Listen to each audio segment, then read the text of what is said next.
그럼 이 숨겨진 거대한 빚의 상더미가 무너지면 결국 누구를 덮칠까요? 맞습니다. 바로 은행들입니다. 그중에서도 특히 지방 중소은행들이요. 큰 국유은행들이야 중앙에서 든든하게 받쳐주지만 이 작은 은행들은 상황이 완전히 다릅니다.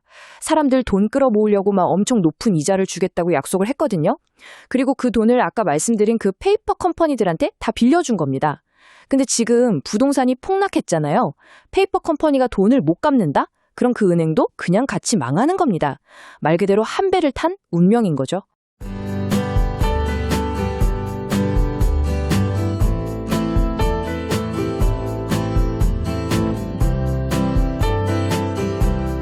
자, 여러분, 겉으로는 엄청 화려해 보이는데 그 속은 도무지 알 수 없는 거대한 미스테리.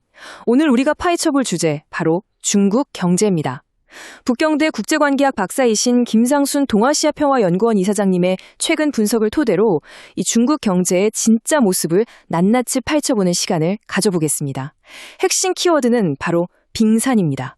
일단 이 숫자부터 한번 보시죠. 81조 위안.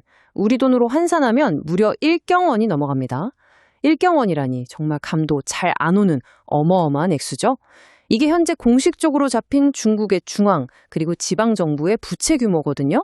이게 어느 정도냐면 사상 처음으로 EU, 그러니까 유럽연합 전체 부채 규모를 넘어서 버린 수치예요. 게다가 매년 17%라는 무서운 속도로 불어나고 있죠. 사실 이 1경원이라는 숫자 그 자체만으로도 입이 떡 벌어지는데 진짜 무서운 건요. 이건 시작에 불과하다는 겁니다. 자, 아까 빙산 말씀드렸죠? 김상순 이사장님의 표현을 빌리자면 방금 본 저 1경원짜리 빚더미는 그저 수면 위 빙산의 일각일 뿐이라는 겁니다. 그러니까 우리가 진짜 두려워해야 할 구조적인 위험은 우리 눈에 보이지 않는 저 깊고 차가운 수면 아래에 또아리를 틀고 있다는 거죠. 도대체 저 아래에는 뭐가 숨겨져 있는 걸까요? 자, 숨 참으시고요. 이제 수면 아래로 잠수해 보겠습니다. 첫 번째 파트, 그림자 부채의 함정입니다. 자, 수면 아래로 내려왔더니 가장 먼저 맞닥뜨린 게 바로 이 그림자 부채입니다. 말이 좀 어렵게 들릴 수 있는데 원리는 꽤 단순해요. 지방정부가 돈은 빌리고 싶은데 중앙정부에서 대출 규제를 엄청 빡빡하게 하니까 꼼수를 쓰는 겁니다. 서류상으로만 존재하는 가짜 회사, 즉 페이퍼 컴퍼니를 몰래 차려놓고 거기로 돈을 빌리는 거죠. 우리가 흔히 아는 눈에 보이는 부동산 대출? 그런 거랑은 차원이 다릅니다. 이 그림자 부채는 공식 통계에 아예 안 잡혀요. 규모가 얼마인지도 모르고 일부러 꽁꽁 숨겨놨다는 게 이 문제의 가장 치명적인 포인트입니다. 이게 어떻게 돌아가는지 딱 4단계로 보여드릴게요. 기가 막힙니다. 첫째, 지방 정부가 자기들이 만든 페이퍼 컴퍼니한테 땅의 사용권을 그냥 공짜로 줍니다. 둘째, 이 유령 회사는 그 땅을 담보로 은행에서 어마어마한 돈을 대출받고 채권도 막 찍어냅니다. 셋째, 그 돈을 몽땅 부동산에 쏟아붓는 거죠. 옛날에 중국 부동산이 막 매년 30%씩 오르고 그럴 때는 와, 이 사이클이 그야말로 예술적으로 굴러갔어요. 근데 지금은 넷째, 부동산 시장이 팍 식어버렸잖아요. 순환이 딱 끊기니까 이 막대한 빚들이 한순간에 갚을 수 없는 완전히 공중분해된 허수가 되어버린 겁니다. 아니 그럼 도대체 왜 이런 폭탄 돌리기를 계속했냐고요? 바로 승진 때문입니다. 진짜 어처구니 없지만 사실이에요. 지방 공무원들 입장에서는 자기가 맡은 프로젝트의 덩치가 커야 인사고과를 잘 받고 승진을 하거든요. 그러니까 10억 원이면 충분할 동네 사업을 50억 원짜리 매머드급 사업으로 뻥튀기 하는 겁니다. 그래야 윗선이랑 이익도 챙기고 두루두루 나눠 가질 수 있으니까요. 이런 거대한 구조적 부패가 깔려있는 거죠. 게다가 나중에 문제 터지면 다 자기가 덮어써야 하니까 아무도 위로 보고를 안 합니다. 그냥 폭탄 터지기 전까지 무작정 숨기고 보는 거예요. 두 번째 파트, 붕괴하는 지방 중소은행입니다. 자, 그럼 이 숨겨진 거대한 빚의 상더미가 무너지면 결국 누구를 덮칠까요? 맞습니다. 바로 은행들입니다. 그중에서도 특히 지방 중소은행들이요. 큰 국유은행들이야 중앙에서 든든하게 받쳐주지만 이 작은 은행들은 상황이 완전히 다릅니다. 사람들 돈 끌어모으려고 막 엄청 높은 이자를 주겠다고 약속을 했거든요. 그리고 그 돈을 아까 말씀드린 그 페이퍼 컴퍼니들한테 다 빌려준 겁니다. 근데 지금 부동산이 폭락했잖아요. 페이퍼 컴퍼니가 돈을 못 갚는다? 그럼 그 은행도 그냥 같이 망하는 겁니다. 말 그대로 한 배를 탄 운명인 거죠. 여러분, 이건 그냥 시나리오가 아니에요. 불과 재작년에 실제로 터졌던 뱅크런 사태를 한번 떠올려 보세요.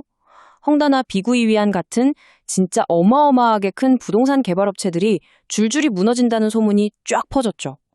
그러니까 불안해진 시민들이 내 돈 찾겠다고 은행으로 미친 듯이 달려간 겁니다. 근데 은행 금고가 텅텅 비어있네요.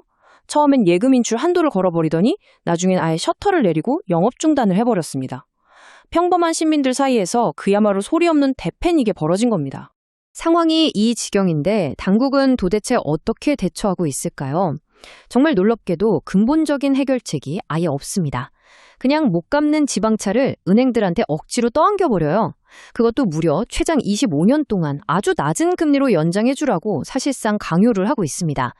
이건 뭐랄까 안에서 피가 철철 나고 골마 터지기 직전인데 그냥 그 위에 대형 반창고 하나 딱 붙여놓은 격이죠. 이 엄청난 리스크를 은행 시스템 전체에 그냥 꾸역꾸역 밀어놓고 있는 겁니다. 세 번째 파트, 데이터의 척시 현상입니다. 자, 이제 진짜 기가 막힌 부분입니다. 수면 아래는 지금 당장 붕괴해도 이상하지 않을 만큼 아수라장인데 우리 눈에 보이는 공식 통계들은 어쩜 그렇게 예쁘고 긍정적일까요? 숫자부터 한번 보시죠. 중국 정부는 자기들 경제 성장률이 4.5%에서 5% 정도 된다고 발표합니다. 꽤 괜찮아 보이죠? 근데 브루킹스 연구소 같은 국제기관들 분석은 완전히 딴판이에요. 중국 당국이 자기들한테 불리한 변수들은 고의로 쏙 빼버려서 성장률을 최소 2%포인트 정도 뻥튀기 했다고 추정하는 겁니다. 그러니까 실제 성적표는 2%에서 3%대라는 거죠. 이 착시 현상이 가장 비극적으로 나타나는 게 바로 청년 실업률입니다. 2022년에 공식 청년 실업률이 21.3%를 찍었어요. 엄청 높죠? 그랬더니 중국 정부가 어떻게 했는지 아세요? 그냥 관련 통계 발표를 멈춰버렸습니다. 네, 아예 중단해버린 거예요. 나중에 북경대학교의 한 학자가 실제로 체감되는 실업률을 계산해보니까 무려 46.5%가 나왔습니다. 와, 거의 절반이 백수라는 얘기잖아요. 이 절망적이고 뼈아픈 현실을 그저 공식 통계라는 예쁜 포장지로 완전히 감춰버린 겁니다. 아니 그럼 나라에서 발표하는 데이터를 못 믿으면 경제의 진짜 민낯을 어떻게 파악할까요? 여기서 전 세계 경제학자들이 거의 우주 과학 수사대로 변신을 합니다. 인공위성으로 밤에 켜진 불빛 밝기를 세어보고 항만에 드나드는 배에 짐이 얼마나 실렸나 추적하고 스위스트 같은 국제금융망으로 돈이 진짜 얼마나 왔다 갔다 하는지 들여다보는 거죠. 심지어 철강 공장 굴뚝에서 연기가 얼마나 나나 확인까지 합니다. 근데 진짜 무서운 건 뭔지 아세요? 이 물리적인 대체 지표들은 하나같이 화려한 공식 통계랑은 완전히 반대로 심각한 경제 침체를 가리키고 있다는 겁니다. 네 번째 파트, 안보가 된 경제입니다. 자, 환상과 현실의 격차가 이렇게 걷잡을 수 없이 벌어지면 국가는 어떤 카드를 꺼내들까요? 이제 경제는 단순한 돈 문제가 아닙니다. 국가 안보의 영역으로 넘어가 버려요. 지금 중국 내에서 경제 메시지를 엄격하게 통제하고 우리 경제 아주 잘 돌아가고 있습니다 하고 앞장서서 퍼뜨리는 곳이 어딘지 아십니까? 기획재정부 같은 경제부서가 아닙니다. 스파이 잡고 정보활동하는 국가안전부예요.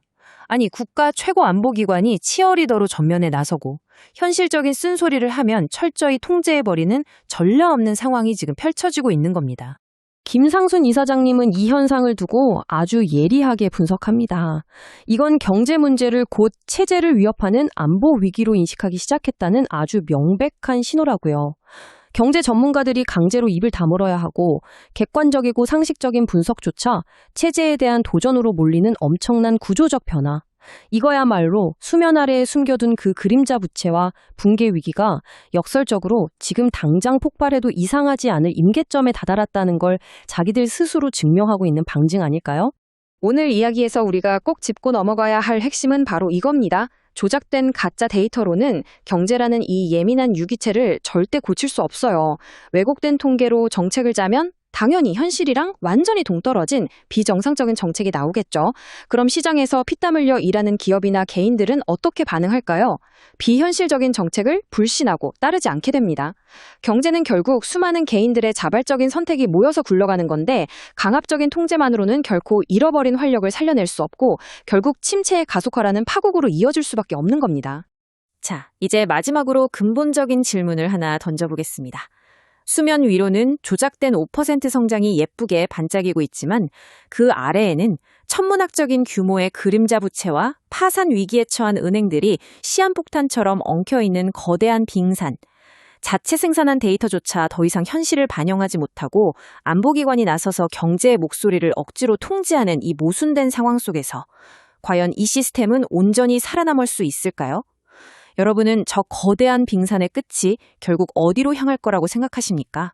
오늘 저희가 준비한 분석은 여기까지입니다. 끝까지 함께 해주셔서 감사합니다.